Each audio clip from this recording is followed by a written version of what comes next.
జిల్లాలో ఓ మంత్రికి అసమ్మతి సెగ మొదలైంది. నియోజకవర్గం మారి 10 రోజులు గడవక ముందే వైసీపీలో ఓ వర్గం ఆయనపై తిరుగుబాటు జెండా ఎగురవేసింది. తమను కాదని వచ్చే ఎన్నికల్లో ఎలా గెలుస్తారో చూస్తామంటూ వార్నింగ్ ఇచ్చింది. ఇంతకీ ఎవరా మంత్రి? ఏ నియోజకవర్గంలో ఈ పరిస్థితి నెలకొంది? What's the story?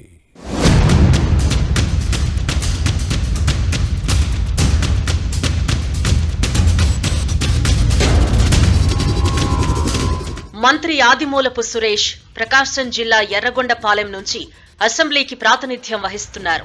ముఖ్యమంత్రి జగన్ కేబినెట్ లో మున్సిపల్ పరిపాలనా శాఖ బాధ్యతలు నిర్వహిస్తున్నారు. కానీ సొంత నియోజకవర్గంలో వ్యతిరేకత పెరగడంతో ఆయనకు కొండపి ఇన్ఛార్జ్ బాధ్యతలను ఫ్యాన్ పార్టీ నాయకత్వం అప్పగించింది. కానీ కొత్త నియోజకవర్గంలోనూ ఆయన పరిస్థితి ఏమీ బాగోలేదని పార్టీలో ప్రచారం జరుగుతోంది. కొండపిలోనూ అసమ్మతిని ఎదుర్కొంటున్నారు. సమన్వయకర్తగా బాధ్యతలు చేపట్టి 10 రోజులు గడవక ముందే వైసీపీలోని ఓ వర్గం మంత్రి సురేష్ పై ఫైర్ అవుతోంది. మంత్రి నిర్వహించిన న్యూ ఇయర్ వేడుకల్లో వర్గపోరు మరోసారి భగ్గుమంది.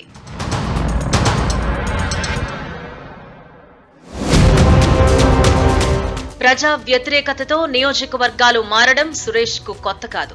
2009లో ఎర్రగొండపాలెం నుంచి గెలుపొందారు. కానీ సమస్యల పరిష్కారంలో విఫలమయ్యారు అనే విమర్శలొచ్చాయి. పార్టీలోనూ అసమ్మతి పెరిగింది. దీంతో 2014 ఎన్నికల్లో సంతనూతలపాడుకు మార్చడంతో అక్కడి నుంచి పోటీ చేసి గెలుపొందారు. కానీ 5 ఏళ్లు తిరక్కముందే అక్కడ కూడా సేమ్ సీన్ రిపీట్ అయింది. దీన్ని గమనించిన పార్టీ నాయకత్వం మరోసారి నియోజకవర్గాన్ని మార్చింది. 2019 ఎన్నికల్లో సంతనూతలపాడు నుంచి ఎర్రగొండపాలెంకు పంపడంతో అక్కడ నుంచి పోటీ చేసి నెగ్గారు. ఆ తర్వాత ముఖ్యమంత్రి జగన్ కేబినెట్ లో చేరి ముందుగా విద్యాశాఖను నిర్వహించారు. మంత్రివర్గ పునర్వ్యవస్థీకరణ తర్వాతి నుంచి మున్సిపల్ పరిపాలనా శాఖ బాధ్యతలు చూస్తున్నారు.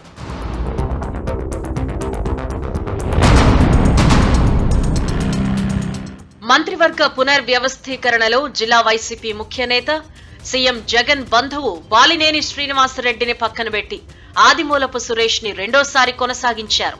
ఆ తర్వాతి నుంచి నియోజకవర్గంలో ఆయనపై అసమ్మతి వర్గం పెరిగిపోయింది.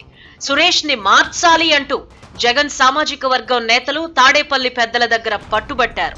దీంతో ఇటీవల కొండపి సమన్వయకర్తగా నియమించింది. అయితే ఈ నియోజకవర్గ వైసీపీలో ప్రస్తుతం 2 గ్రూపులు పోటాపోటీగా ఉన్నాయి. ఇటీవల వరకు ఇన్ఛార్జిగా పనిచేసి బాపట్ల జిల్లా వేమూరు సమన్వయకర్తగా నియమితుడైన వరికోటి అశోక్ బాబు ఒక వర్గానికి నేతృత్వం వహిస్తున్నారు. గత ఎన్నికల్లో పోటీ చేసి ఓడిపోయిన డాక్టర్ వెంకయ్య మరో వర్గానికి నాయకత్వం వహిస్తున్నారు. కొండపి నియోజకవర్గంలో 2 గ్రూపులు బలంగా ఉన్నాయి.